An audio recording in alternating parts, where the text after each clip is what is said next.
es uno de los más reconocidos y además constantes investigadores colombianos ocupados precisamente de poner en alto la tradición del pensamiento colombiano. Leonardo dirige el grupo de investigación sobre el pensamiento colombiano de la Universidad Santo Tomás, que tiene ya más de 20 años, y él mismo es un especialista en el tema y uno de los investigadores pues, más reconocidos en el país. Él es filósofo también de la Universidad Santo Tomás y esta tarde va a hablarnos sobre la filosofía política en Colombia. Le doy la palabra al profesor. Muchas gracias, Guillermo, por la presentación y la invitación a acompañarte en la coordinación de este simposio. Debo comentarles, y con eso termino este comentario general, debo señalarles que precisamente nosotros, desde la Santo Tomás y con personas de otras instituciones, convocamos a una red de investigación sobre pensamiento y cultura en Colombia, que no solamente incluye, de pronto no principalmente incluye personas de formación filosófica, sino también historiadores, sociólogos, historiadores de la ciencia, en fin, que están interesados por esa presencia de la filosofía y sus relaciones con la cultura en un sentido amplio en Colombia, ¿no? Entonces, en ese sentido, pues bueno que sigamos teniendo este circuito de los congresos y otros circuitos en las diferentes instituciones. Ahí pues es conveniente que vayamos constituyéndola, que más allá, eso pues hoy en día hay que hacerlo, que las redes tengan plataformas y todo eso, lo importante es que hay una relación de personas interesadas. Bueno, ya yendo al tema específico, entonces yo voy a exponer a partir de diferentes materiales. Debo decir que yo he tenido un interés primario, si se quiere, con alcance investigativo en la historia de las ideas en Colombia primordialmente y en el marco latinoamericano. Pero asimismo he tenido un interés en la filosofía política y más específicamente en la ética política de la democracia. De alguna forma esto que les voy a compartir en términos de algo que está en desarrollo, pues trata de hacer el cruce de ambos intereses. También señalando algo que pues en cierta forma es infidencia, en una planeación previa del Congreso, después de mi presentación, estaba prevista, esto lo digo simplemente pues ya como de contexto situacional, una de Santiago Castro, de una crítica de la filosofía política actual en Colombia. Entonces, cuando yo supe que él tenía esa intención, entonces dije, bueno, entonces sería conveniente que yo pudiera hacer la parte descriptiva, por cenar así, y luego él pues hacía su comentario crítico así llamado, pero en definitiva Santiago por compromisos académicos fuera del país pues no pudo acompañarnos, entonces pues queda esa parte de descripción general y bueno, igual pues lo otro ustedes la crítica, la parte crítica ustedes mismos podrán desarrollarla si de eso se trata. Entonces, con ese contexto general, la presentación, como ustedes vieron en el programa, es tras la justicia en la filosofía política colombiana contemporánea. Yo pretendo acotar esto, obviamente cualquier priorización siempre es una aproximación del 91 hasta hoy.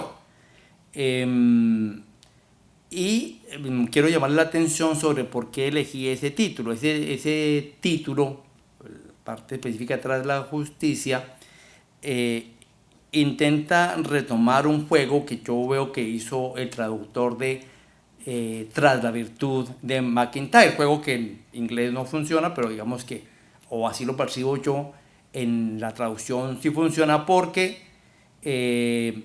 tras la virtud es como en la filosofía ética occidental, digamos, se ha ido en pos, en búsqueda de la virtud, pero como a partir de cierto momento en la modernidad, pues entonces eso se olvidó, es decir, después de la virtud, y cómo hoy habría que recuperarlo.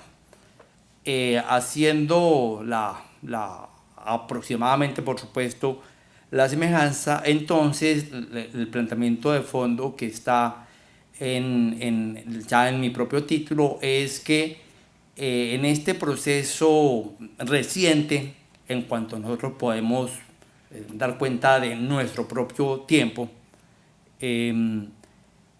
la filosofía política en Colombia y, bueno, obviamente en el marco latinoamericano e internacional, pero pues nuestro objeto es lo colombiano en particular, efectivamente ha tenido como eje el concepto de justicia, pues a partir de, como ya señalé, algunas influencias generales, pero que eso paulatinamente se ha ido difuminando como centro de referencia de la reflexión y a partir de la reflexión de la misma acción política. Pero pienso yo que de todas formas es un eje que no se puede perder. Entonces, ese es el juego que pretendo establecer.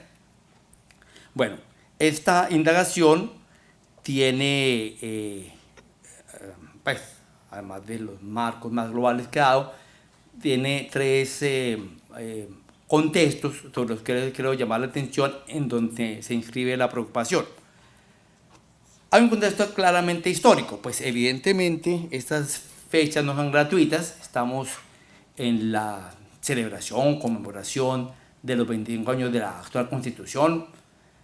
Hay que tener en cuenta que la Constitución previa del 86 pues, regió el país por más de un siglo, bueno, en medio de muchas reformas internas. De hecho, la actual Constitución ya ha tenido también muchos cambios, pero digamos que marca un cambio en la conformación de la vida social y jurídica en Colombia.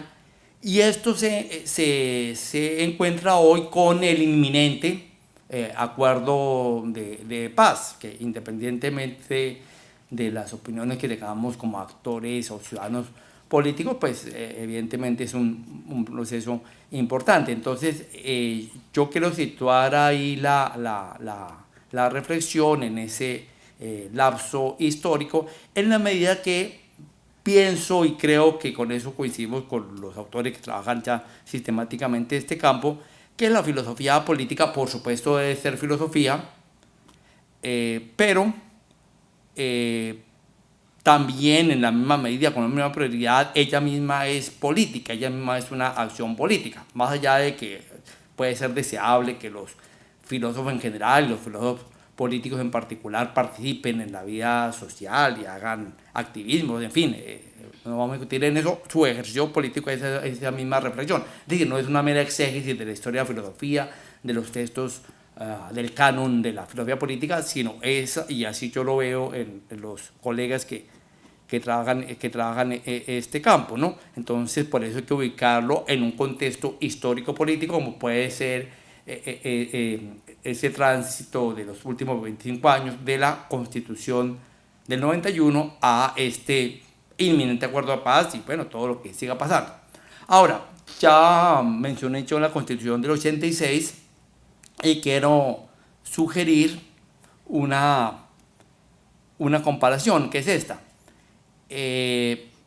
La Constitución del 86 surgió de una derrota, la derrota de unos rebeldes liberales que lleva a que Núñez pues declare la Constitución previa radical de Río Negro como depuesta, y entonces, como seguramente hablarán ustedes con mucho más detalle que yo, se conforma el Consejo Nacional de Delegatarios y, haciendo breve el cuento, bajo la guía especialmente de Miguel Antonio Caro, se crea este marco constitucional centralista, con el catolicismo como elemento de fondo de la nacionalidad y bueno, con todas las demás características que se han analizado de forma muy clara por los historiadores del derecho y de la política en Colombia. Pero esa constitución no es aceptada enseguida, y a poco tiempo pues surge otra vez la resistencia del liberalismo y surge lo que conocemos en la historia como la Guerra de los 1000 días, auspiciada entre otros por el general Rafael Uribe Uribe. Entonces el régimen vigente, por cierto, estando de por medio la pérdida de Panamá, pues logra derrotar al liberalismo y como resultado de esto, haciendo pues una historia muy impropia, hay una importante reforma constitucional que es la de 1910, la reforma que da lugar al republicanismo. El fondo es que dos derrotas marcan esta proclamación y si quiere consolidación de la Constitución del 86.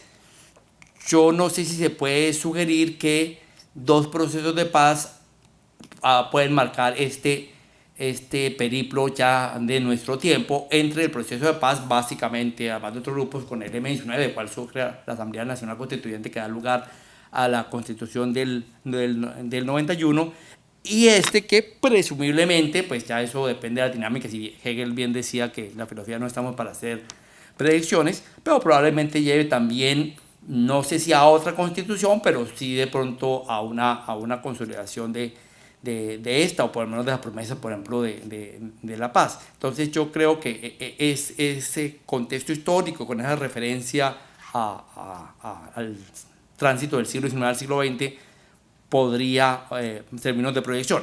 Eso como un contexto histórico general del interés. Hay otro contexto que yo lo llamaría filosófico, que estamos precisamente en este simposio sobre el pensamiento colombiano, y lo quiero marcar en dos textos, me parece a mí muy importantes, en el acercamiento de los filósofos más recientes al tema político. El primero es un texto sobre el cual seguramente ustedes escucharon en un momento dado mencionar en la apertura del simposio por parte del profesor Rubén Sierra y por parte del profesor Jorge Leo Díaz, que es el mito del rey filósofo. El mito del rey filósofo de Danilo Cruz Vélez. Quiero llamar la atención porque si bien el tema, como lo indica el título y el desarrollo, tiene que ver con la reflexión política en la historia de la filosofía occidental a través de algunos representantes como Platón, como Kant y el mismo Heidegger,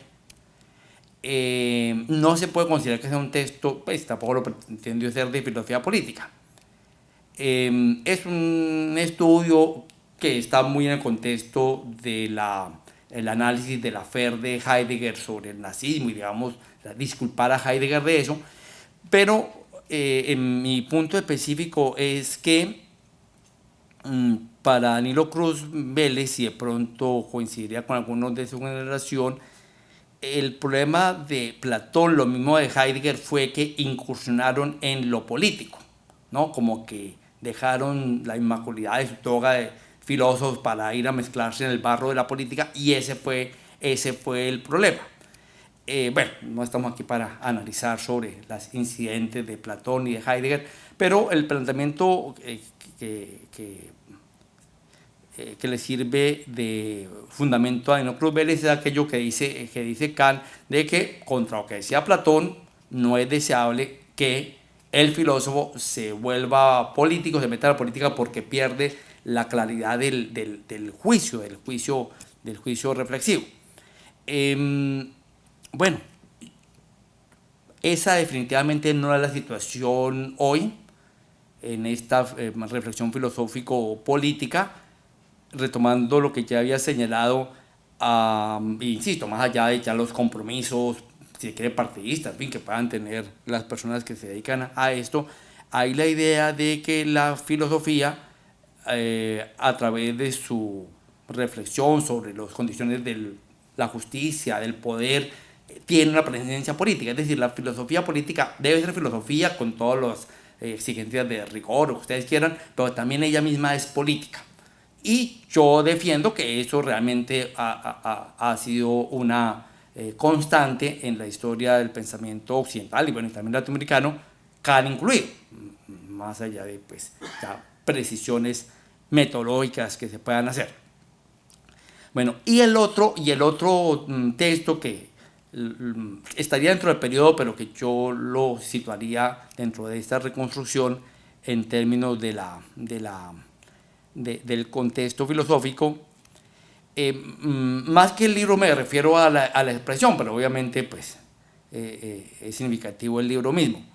En el 98 el profesor Guillermo Hoyos, junto con la profesora Ángela Uribe y con contribuciones de filósofos españoles y colombianos, publicó el texto Convergencia entre ética y política, ¿no? Con la idea, también muy kantiana, pues, pues sabemos que Kant estuvo en el fondo de la concepción de Guillermo Hoyos Vázquez, de que la política y la reflexión, y específicamente la reflexión filosófica política, debe estar en el marco de la ética, en un marco normativo.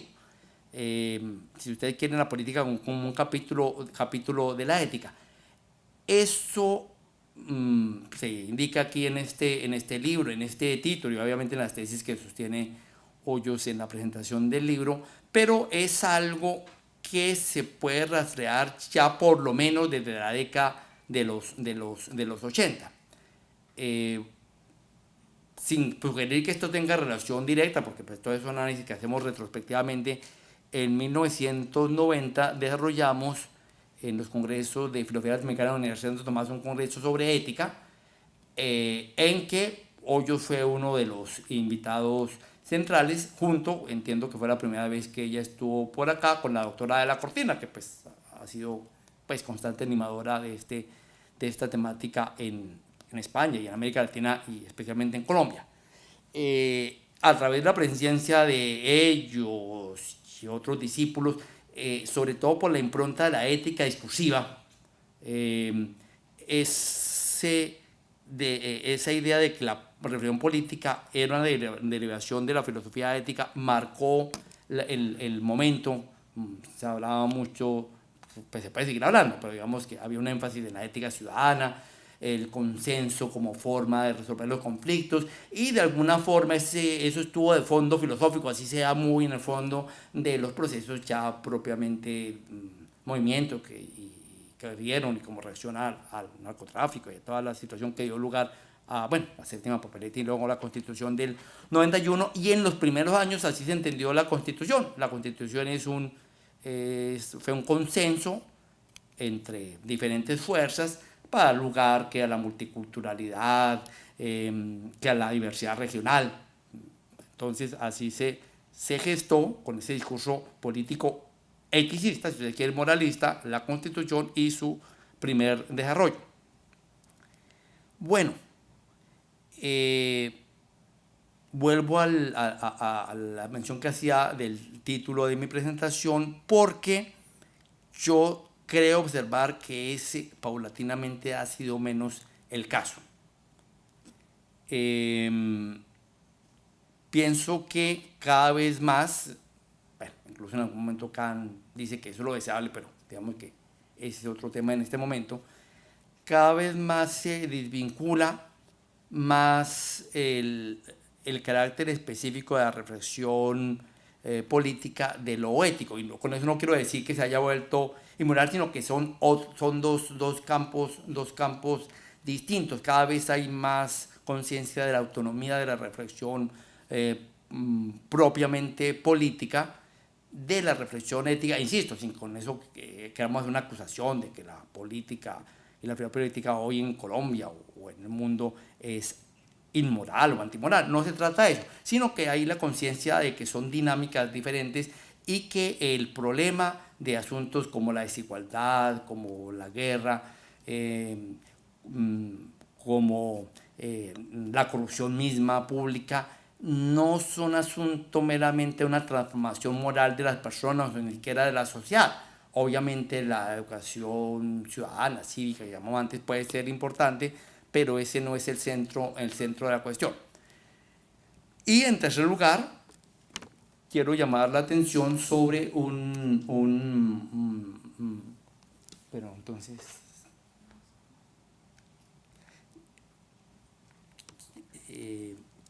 quiero llamar la atención sobre un contexto que llamaremos investigativo, que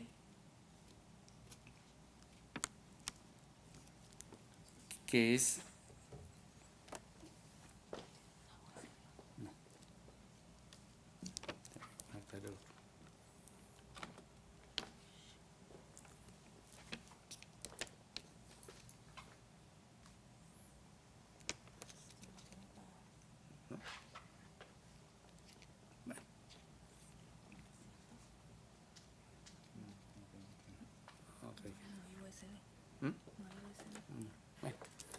bueno, que tampoco era nada raro, era lo que estaba diciendo.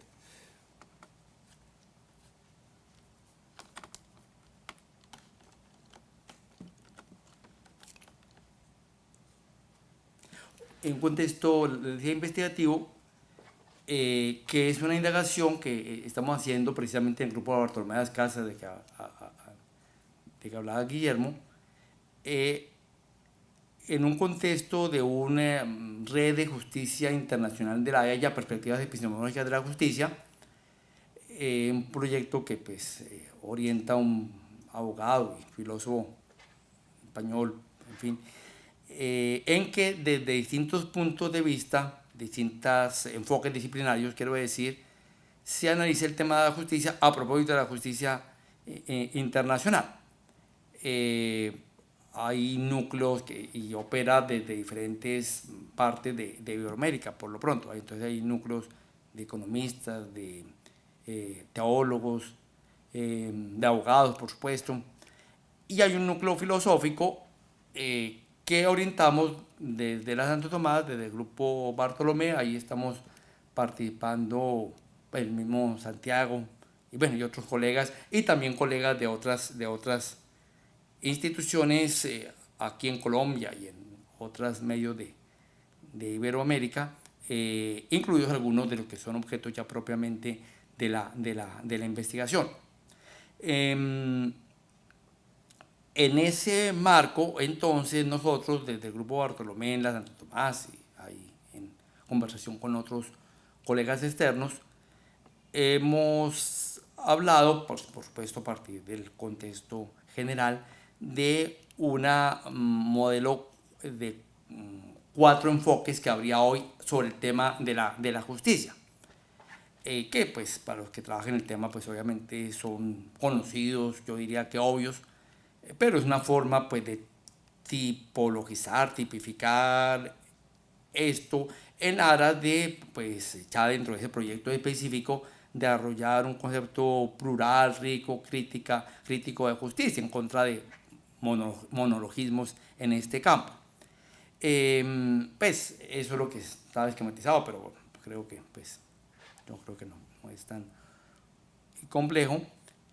Habría un modelo normativo, que digamos es la corriente principal. Ahí pues obviamente con el fondo de Kant estaría como autores de referencia Rawls y Habermas.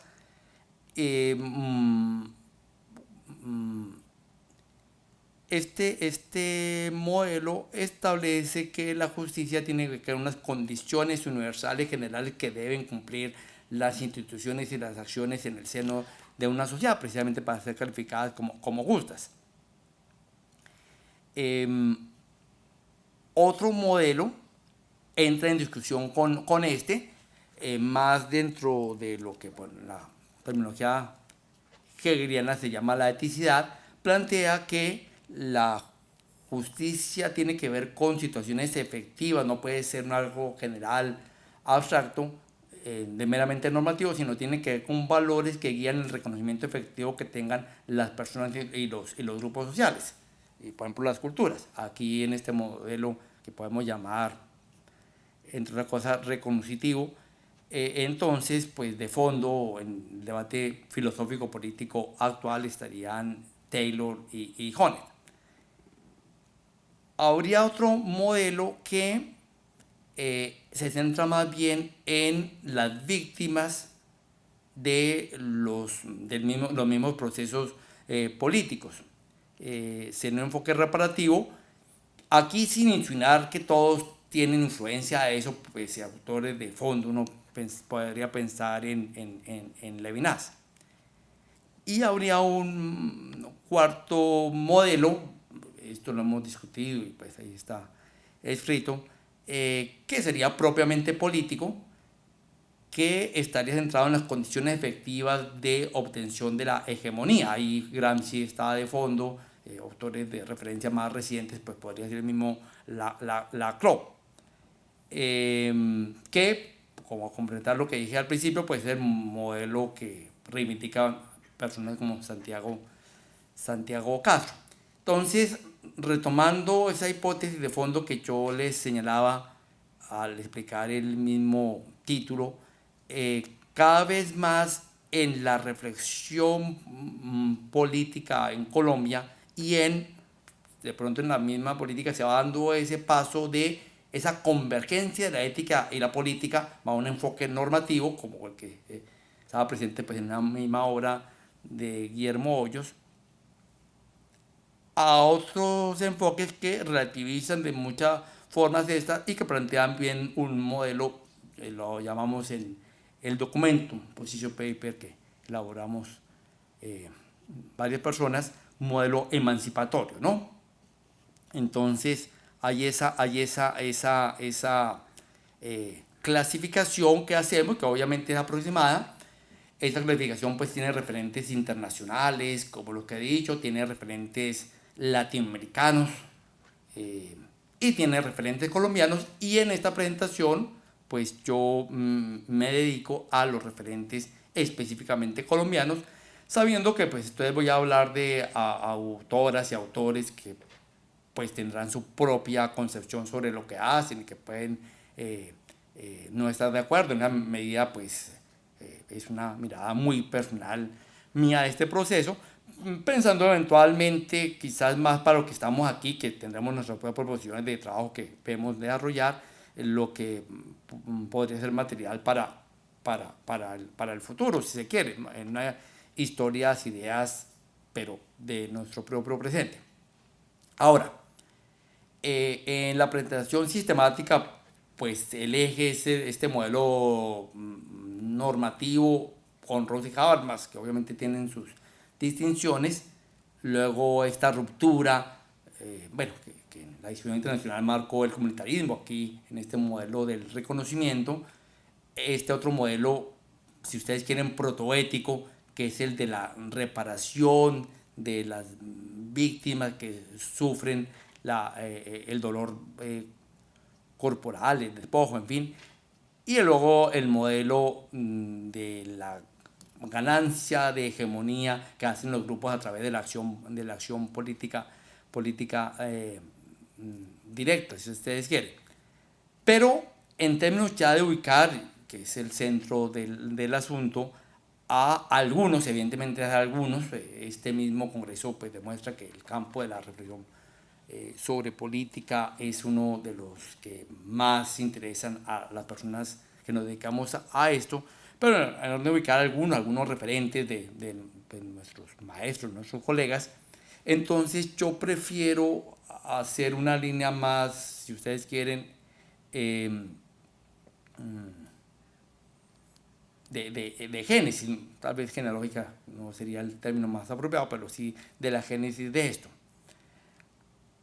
Hay unos enfoques que tienen referentes internacionales y latinoamericanos, pero centrando en lo colombiano, que están dentro de esto que hemos llamado el enfoque alternativo, reparativo, que yo los considero como protoéticos. No es un enfoque normativo porque el dolor incluso está antes de la norma o del pacto que dice el Estado no cumplió y entonces es algo previo que es la condición previa de respetar la humanidad incluso del cuerpo doliente. Creo que en eso es ejemplar y solamente me voy a referir a ella, el trabajo que pues, además de muchas cosas otras que hace ella, pero me refiero como texto al que desarrolló sobre las fuentes del mal Ángela Uribe Botero, ¿no? Yo creo que ese es un énfasis que pues, ella hace obviamente en diálogo con antropólogos, con historiadores,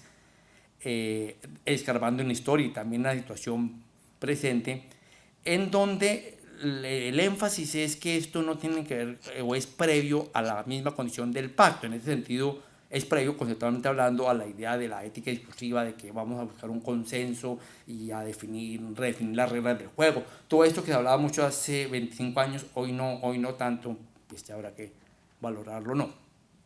Bueno, ahora, el fuerte sigue siendo el normativo, pero incluso con el normativo hay cambios. Yo, caracterizando rápidamente, y bueno, ahí lo tenía en un cuadrito, pues sobre todo para que ustedes lo vieran de un golpe, diría que son enfoques normativos porque tienen diferentes énfasis. Destacaría 4 autores, pues también muy conocidos y reconocidos justamente por todos nosotros, que son, en primer lugar, el profesor de la Universidad del Valle, Delfín Ignacio Grueso. Pues hay más, pues obviamente evidentemente no pretendo ser exhaustivo, pero él precisamente estaría en ese enfoque de entender que la filosofía política, desde un enfoque normativo, él es uno de los principales estudiosos de Rawls en Colombia, pero con la idea de que esto tiene que concretizarse en políticas efectivas de inclusión, en políticas efectivas de reconocimiento, por ejemplo, a propósito del multiculturalismo en Colombia y no con el reconocimiento de género y otros tipos de reconocimiento. Entonces, ahí estaría esa impronta social que en los últimos años él ha hecho muy en diálogo con Honneth y, bueno, con otros colegas como Miguel Yusti en el ámbito latinoamericano.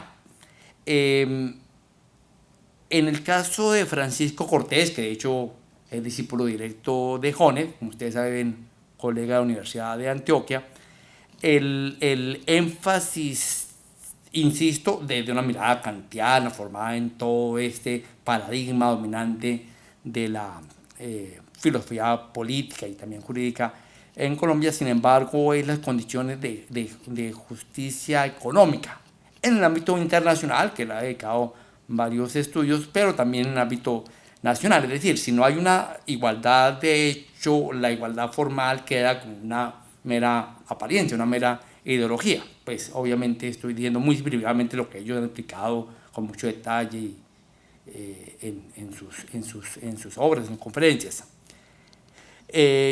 Llegaríamos a Rodolfo Arango, pues el mismo abogado, que ha insistido en la idea de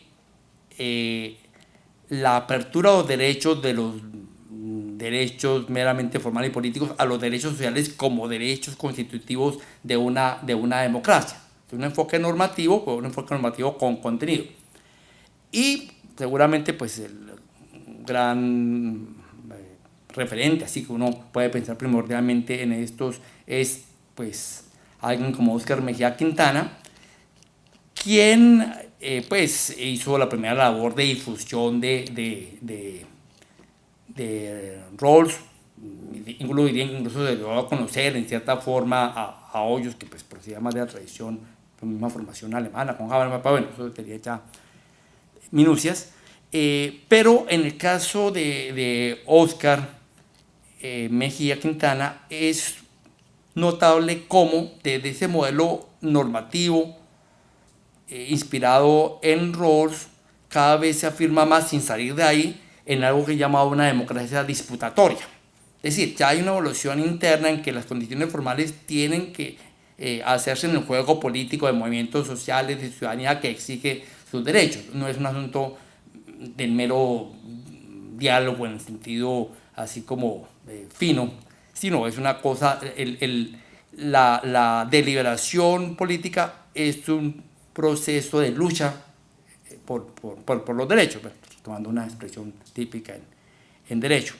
Entonces siguen siendo de modelo normativo, pero un modelo normativo que tiene fuerza crítica y que yo destaco ese concepto de democracia disputatoria que ha desarrollado en diferentes contextos. Es un consenso con garra, ¿no? Un consenso de, hagamos pasitos, de un consenso en que ganamos y hay luchas y entonces se pierden y se ganan batallas hablando así. Bueno, pero tras la justicia, es decir, después de la justicia, yo destacaría, voy a mencionar solamente dos autores, bueno, realmente tres. Hay planteamientos que no les basta esto, por más que sea una justicia reformada, ensanchada, engordada, lo que ustedes quieran, sino hay que ir más allá al poder efectivo, por ejemplo, de la revolución. Yo ahí destaco y retomo pues lo que sería la tradición marxista, pienso en alguien como Sergio de Zuviría y más específicamente en alguien que es historiador de formación, pero que yo creo que ha hecho aporte interesante en el sentido, que es Diego Jaramillo, un profesor de la Universidad de Caldas, ¿no? En que la política tiene un énfasis en el empoderamiento efectivo de, por ejemplo, los grupos indígenas, los grupos sociales, cambio de cultura, y no se restringe al marco de todas formas normativo, legal, por más que este sea ampliado.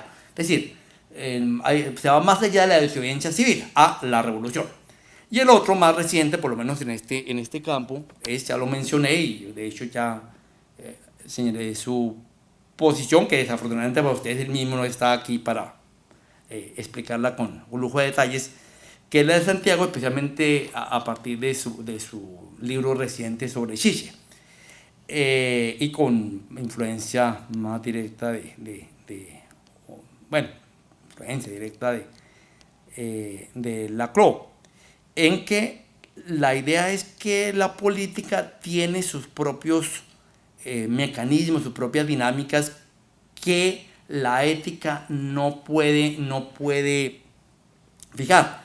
Tiene una discusión con la cual yo no estoy de acuerdo, pero es significativa.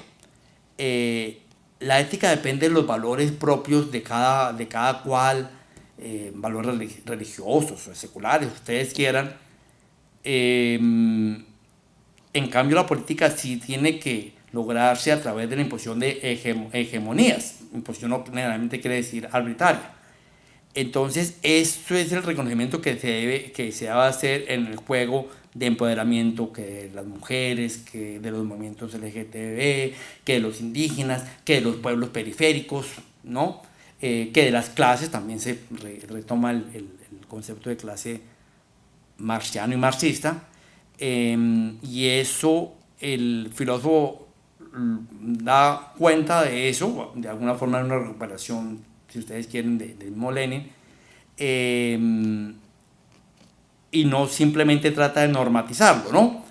Lo que digo yo que es curioso, y termino con eso, es que en la búsqueda, en este caso más que del error de Habermas, de la ética, del discurso como el horizonte universal, que nos dice que la posibilidad de comunicación en condiciones de simetría es lo que daría la posibilidad de acuerdo que se plasmaría en una constitución, en un país o en acuerdos internacionales o incluso en el orden mundial, frente a esa idea de que la ética como moral, si ustedes quieren siendo más precisos, es lo que haría ese horizonte universal dentro del cual podrían aflorar las diferencias, esta idea que fue tan rica entre nosotros y que todavía seguramente la aprovechamos en contextos escolares, de la ética de mínimos de Adela Cortina.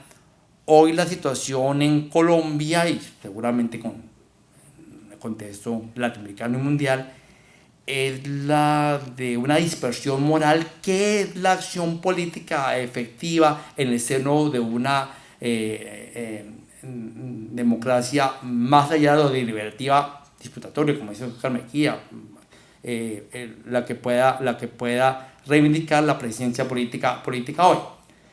termino con una coda ya de actualidad, y ustedes quieren ya como mi opinión aquí, aprovechando esta tribuna, ¿no? Que tiene que ver, no voy a echar corriente ni a favor ni en contra, obviamente no me corresponde aquí, pues tiene que ver con el plebiscito. Por supuesto, pues es muy bueno que como ciudadanos y nosotros que somos profesores de filosofía y de campos afines, con gente que está formando en esto, pero también en otros campos, pues seguramente podemos contribuir al conocimiento de los detalles del acuerdo hasta donde esto sea posible y tal, y eso nadie niega que está bien, pero el asunto es un asunto, yo creo que no tanto de entendimiento y precisamente el horizonte cognoscitivo de la ética discursiva, sino un asunto de voluntad, y por eso la respuesta es sí o no, de acuerdo con lo que cada uno en su leal saber y entender entienda, ¿no? Es un asunto que tiene que ver con la lucha por la hegemonía. En cualquier caso, la cuestión es después que eso no se termina en un acto ahí que puede ser incidental, sino que siga a través de ciertos procesos constitucionales, de pronto, de otro tipo de participación ciudadana. Yo creo que la filosofía política va por ahí. Ahora, tras la justicia, así como lo que decía de tras la virtud de Menguetar, también es entonces buscar nuevas formas desde la filosofía política y desde la acción política, desde la ciudadanía, que es lo primordial, como también recordaba Hoyos desde Habermas, desde la misma ciudadanía, de formas de construir relaciones de justicia en los distintos ámbitos, pero teniendo en cuenta esta prioridad de lo político como tal. Esa es la reflexión que pues estamos haciendo en la elaboración en este contexto que le he dicho, y entonces pues esa es mi presentación. Muchas gracias.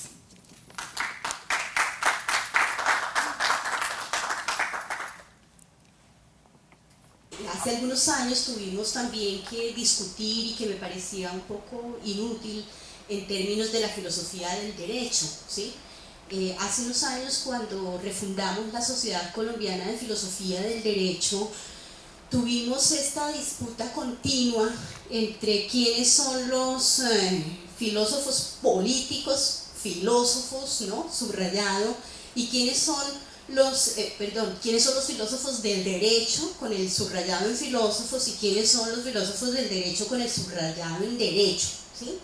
Entonces, cuando yo veo que aquí hay una idea de quiénes son los filósofos políticos o cuáles son las líneas que se han marcado, me preocupa mucho como creer que podemos hacer una línea de filósofos políticos colombianos, en donde además hay una especie de recurso a filósofos de cierta índole, si son rossianos, si son taylorianos, si son en la línea de Honneth, si están en la línea de Chantal Mouffe o de Laclau y tal.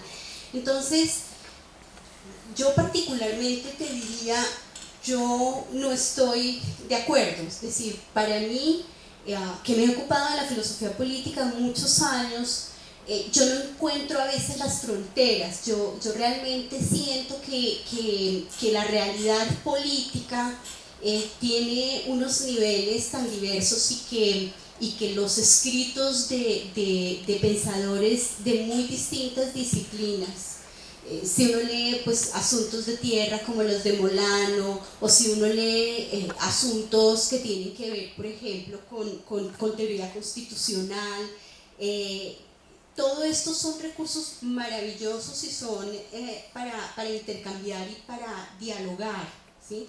Y que nos permiten construir con mucho más efectividad ideas, y abrir nuestra racionalidad práctica para afrontar, digamos, que los desafíos contemporáneos y urgencias a las que justamente los intelectuales no podemos dar la espalda, y necesitaríamos precisamente toda esta riqueza.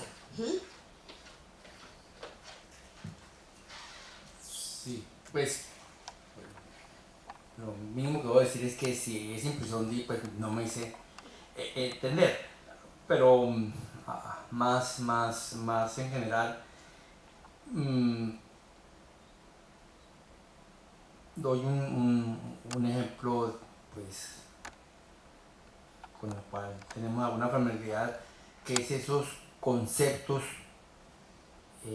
bueno, 12 más los dos relatores que hizo la llamada Comisión Histórica del Conflicto. Como filósofos reconocidos en términos académicos, como un trabajo filosófico estaría el mismo Sergio de Subiría y el profesor Javier Giraldo de AFIT. Y hay otras personas que tienen también formación filosófica, aunque se les reconoce más como sociólogos, o en el caso del padre Giraldo como pues gestor de paz.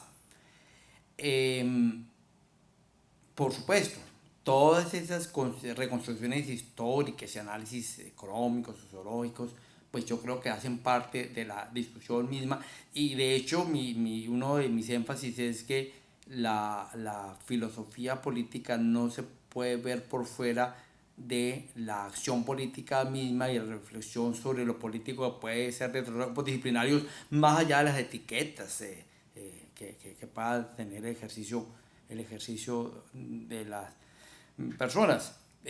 Habría una discusión que no vamos a hacer aquí, pues dónde marcaríamos el quiebre, ¿no? Pero de hecho la idea es a abrirlo a simplemente decir que si hace exégesis del canon filosófico occidental, eso incluso no sería filosofía política en sentido, podemos decir, sería filosofía a propósito de lo político, ¿no? Pero en este sentido la filosofía política hace parte de la acción política, con unas especificidades que habría que mirar, pero bueno, en definitiva estoy perfectamente de acuerdo con lo que señalas, y ya en términos del ejercicio pues no se puede pretender ser exhaustivo, pero por supuesto habría que enriquecer el universo de investigación con una obra muy significativa que estamos haciendo hoy desde campo filosófico, jurídico, social, histórico. Obviamente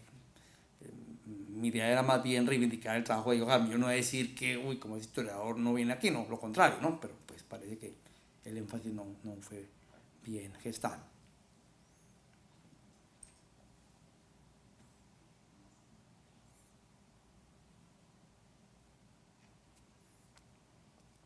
Gracias, Marcela.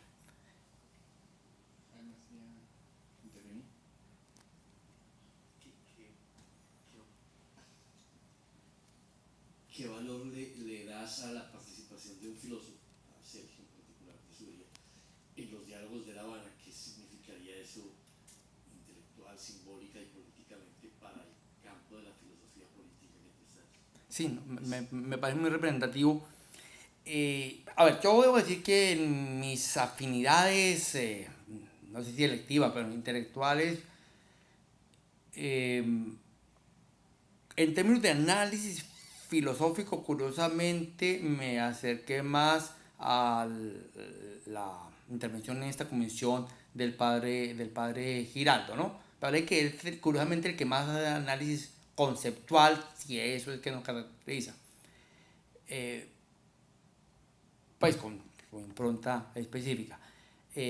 Pero me parece que es otro importante que permite ver en ese plexo de opiniones lo que es la razonabilidad de una acción insurgente que por culpa de los excesos, dejémoslo de ese tamaño, o de la propaganda oficial, o todo esto combinado, pues es visto como un asunto puramente caprichoso, ¿no?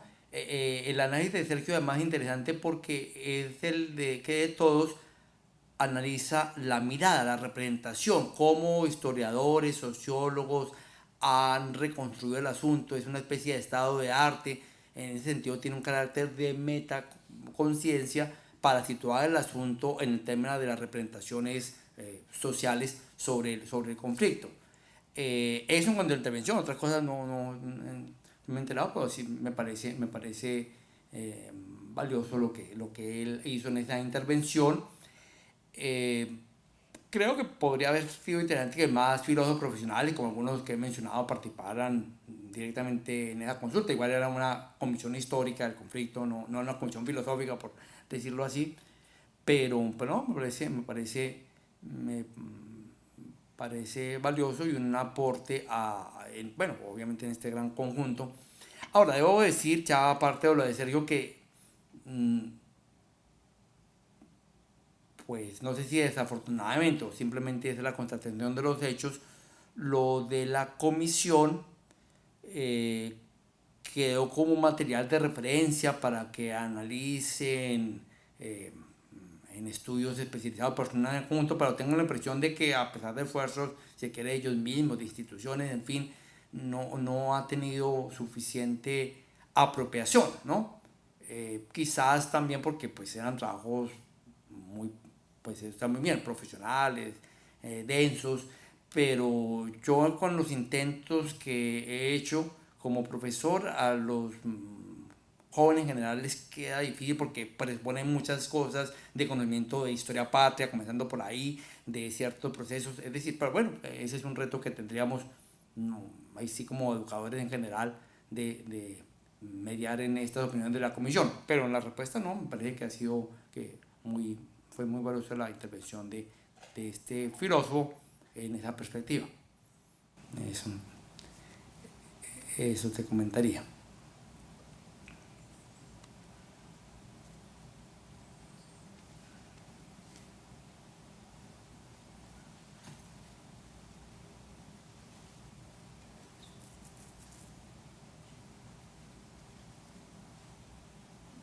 Muchas gracias, profesor.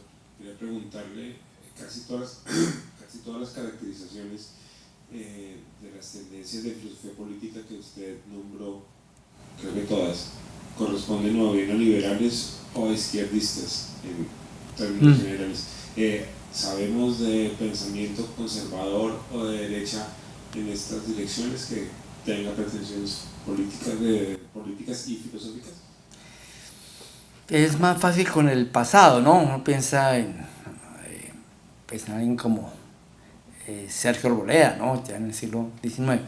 Habría que rastrear, ¿no? Con esa impronta ya específica. Ahí, claro, viene el asunto o somos muy restrictivos, que en un momento lo mencionaba Marcela, o si muy amplio, pues entonces uno podría incluir a gente que simplemente de derecha y de pronto hará una referencia. De derecha no equivale a pensar.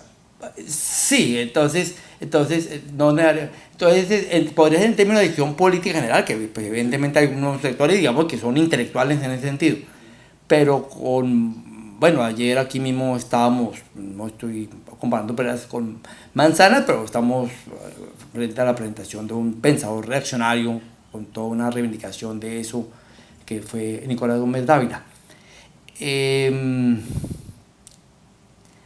A ver, de pronto la respuesta a eso, y no necesariamente estaría en ámbitos de pensamiento reaccionario pero conservador, es la recuperación que en un momento dado hicieron algunos del tomismo en relación con ese proyecto de filosofía dominicana que se alentó en la Santo Tomás. No son autores tan conocidos en esto, además sería un poquito previos a la previsión que yo he hecho, pero pienso en un autor que unió el personalismo, que tiene una cierta impronta tomista dentro de cierto, con la filosofía, con la teología de liberación. Pienso en este momento pues, un maestro mío que fue Luis José González Álvarez, que de pronto ustedes en general no lo dicen, ¿no? A ver, porque volviendo a la comisión, lo del padre Giraldo es interesante porque muestra simplificando, más que simplificando, resumiendo, como es obvio el argumento, muestra que hay una guerra justa retomando ideas del liberalismo, pero también ideas pactistas, ideas tradicionales, ¿no? Pero en términos de reacción como tal, en filosofía, yo tendría que que buscar, seguramente pues falta investigación ya en estudios de derecho y todo eso. ¿Ah? Dime. No sé si sea digno de reflexión filosófica saber que uno de los, Sergio Jaramillo es descendiente de Miguel Antonio Caro, y no sé si eso sea una Sí. coincidencia histórica, una ironía, o hay una No sabía que fuera descendiente. racionalidad política en eso. Sí, sí. Y él es filósofo en Maíz, tiene un doctorado, ¿no? Sí, Que, señor, sí. y tiene una formación clásica, una formación contemporánea bastante sólida. Es que la presencia de todas maneras de pensamiento, de guías intelectuales de conservadoras o de derecha, o por lo menos en cuanto a la política o a la administración pública, sí es muy fuerte en el país. ¿Sí? Y entonces como balancear, es decir, lo digo como tarea también, bueno, entonces hay que revisar y polemizar en ese sentido, porque parecería que hay entonces dos líneas de reflexión paralela que no se han tocado y que merecerían tener un debate, de la misma manera que, es decir, es muy difícil en el ámbito de la opinión general generar debates donde posiciones liberales o posiciones radicales se balanceen con posiciones de derecha. En el ámbito de la filosofía tal vez estaríamos más cerca de generar esas conversaciones. No se cruzan, nunca. No, es decir, este congreso es lo que decíamos, entonces uno con los amigos, entonces da por supuesto, aquí no hay ni que hacer pedagogía del tema, porque no nos cruzamos, vivimos como en mundos paralelos. Sí, no, es que por eso digo, el mundo de la opinión funciona de una manera totalmente distinta y el mundo de la filosofía funciona de una manera diferente al de la opinión general. Pero me pregunto si sea posible sentarse un filósofo conservador y uno liberal. ni siquiera sé si en la Sergio Arboleda sé que Un en otras espacio para eso. facultades como de Derecho, pero yo no sé si la facultad misma de Filosofía de la Sergio, Admitirían una confrontación. Sí. no lo sé. Digo, pero Pues en este momento los abogados están definiendo como escuelas teóricas opuestas la que sostiene el procurador y su grupo y la que sostiene la Corte Constitucional, en el modo de, digamos, que permite que la Corte Constitucional avale los matrimonios igualitarios, etc. Y que el procurador diga que no, y los dos argumenten distintos sobre la Constitución, sobre la validez de la Constitución. Sí. Si hay Sí. teóricos del derecho. Si uno tratara de dar nombres, voy a hacer un nombre propio simplemente en términos de la tipología, más allá de que digamos que ha hecho cosas ideológicas en torno a estos temas como catedrática y que de alguna forma lo ha trasladado como gran ayudante del procurador, la doctora Miriam Hoyos, ¿no? En términos de la naturaleza humana y que la naturaleza humana en argumentos tomistas. Sí. De sus posiciones políticas. Sí, sería de pronto alguien para nombrar, pero no sé si estaría en el mismo juego, pero bueno, igual. Porque Miriam estuvo un tiempo en la Sabana, pero pues en la Sabana la escuela de filosofía, pues digamos que no tiene una radicalidad, una María Quevedo, María Martínez, o aquí por aquí está Casas, ¿sí? Es que no, creo que no están en las escuelas. No es casi, no. Sí, es verdad. Por meter la cucharada. Claro. En la comisión hay 3 uribistas. En la comisión de los 12 hay 3 uribistas. Sobre todo Garantizando un poquito. Como para decir pues que filósofos, hay 3 uribistas que una visión muy conservadora de la historia colonial. Sí, bueno, pues ahí se ha hecho el espectro, entonces sería el doctor Vicente Torrijos, pero él no pretende hacer un análisis filosófico, más politológico, pero bueno. Por mi parte, pues muchas gracias, todo eso que me han dicho, pues ayudará a conformar esto, a llenarlo, ponerlo en sus proporciones. El asunto de todas formas es también para este tipo de investigaciones que son parte de la participación política, ¿no? Creo que ese es el énfasis que quiero dejar, y pues Guillermo entonces cierra el simposio.